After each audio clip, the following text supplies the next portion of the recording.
Hey, sis, if you don't perceive and believe your own value and your own worth, you are going to have a difficult time receiving and handling things of value, and that includes your money. Today, I'm going to talk about how your insecurity impacts your money. Are you ready? Welcome. I'm Zawadi, and this is the Reset and Go Girl podcast, the show that helps you unleash your heart so that you can build everything that God is calling you to start. From business to ministry and growing your wealth, we'll discuss it all, sis, and the impact of your heart. If you're ready to go deeper so that you can go further, this is your time, this is your space, and this is your season. Join me inside. Welcome back to my channel. If this is your first time here, my name is Zawadi, and I just want to say I am so grateful that you stopped by. Did you know that the value that you place on yourself, your self-perception, can impact the way that you perceive money, the way that you receive money, and the way that you handle money? That is what we're going to talk about today. Are you ready? Let's get into it. So, in other words, you doubt yourself, you doubt your abilities, you are very self-conscious, and you are very concerned about what other people think about what you say, what you do, how they perceive you. Now, if that's you, sis, first let me say you're not alone. According to research, 85% of people worldwide struggle with self-image, how they see themselves. Isn't that mind-blowing? All right, so the first way is people pleasing. And what this looks like, sis, is despite your financial condition, you will commit to doing things for people such as buying gifts, Christmas gifts, birthday gifts. You'll pay for dinner if you go out with someone. You'll agree to go out to social gatherings or things that are going to cost you money, knowing that you're not in a position to do it. But you do it out of a sense of wanting to please other people. You don't want to say no. So, because your need to please other people is greater than your need of self preservation, you will make these commitments at your own detriment, even if it puts you at financial risk. Number two is overspending on yourself.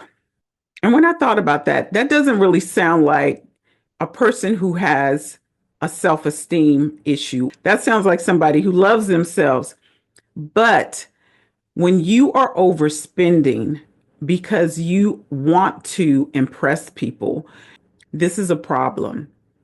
You're swiping the credit card way too many times because you're using things to validate your worthiness.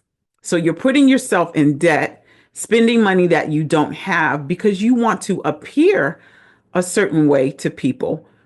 Now, a good example of this is myself. When I did this, when I first went into real estate about 20 years ago, I bought a luxury car that I should not have bought because my thought was, hey, I can't be driving clients around in a rinky dink car.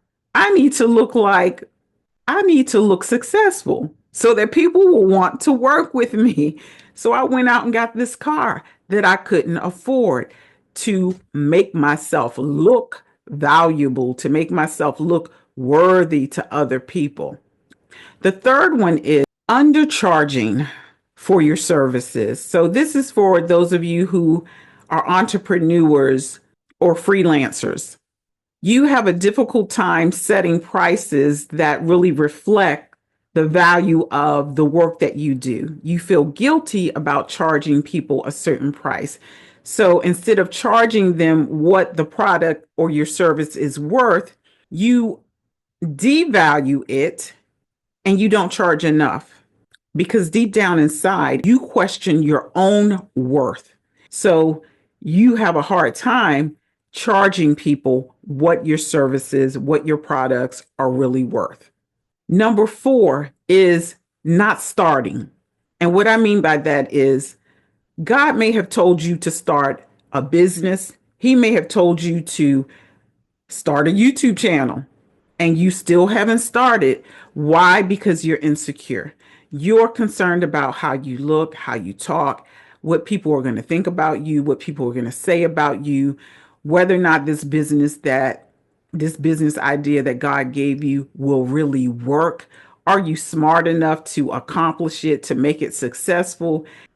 And the questions that you have all stem around your own value and how you perceive yourself and your ability to accomplish a certain thing.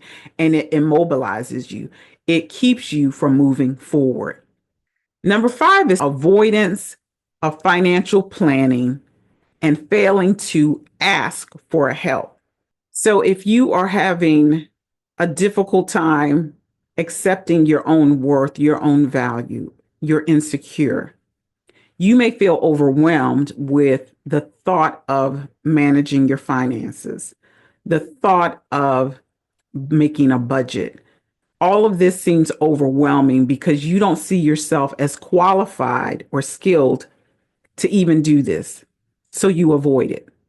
And not only do you avoid it, you avoid asking for help because you are ashamed of what people may think of you. I'm 50 something years old. I should know how to do this. You're afraid that people are going to judge you. What are people going to say if I reach out and ask for help?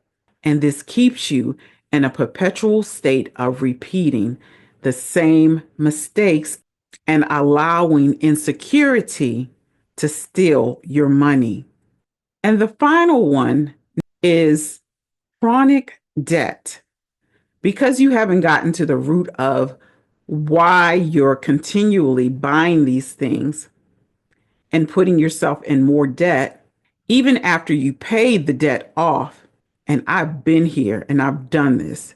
You pay the debt off, and then within a few months, you're back in credit card debt because you have not gotten to the root of why you are spending money that you don't have. It's not as simple as just stop doing it. It's not that simple. There's a root to that problem that needs to be exposed. And until you get to the root of what the problem is, you're going to continue to swipe that credit card and find yourself in a perpetual state of debt even after you've paid off your debt. Sis, remember, your heart is like soil. Jesus told us that. The healthier the soil, the more fruit you will produce. The bigger the harvest, the more lives you'll be able to impact. Now, recognizing the issue is only the first step. The next step is you have to have the desperation and determination, like the woman with the issue of blood, who was so desperate that she went on a quest to find the only one who could heal her and have an encounter with him. And sis, I pray today that a desperation and a determination will rise up in you today because God wants to do more through you. I love you. I'm praying for you, and I'll see you in the next video.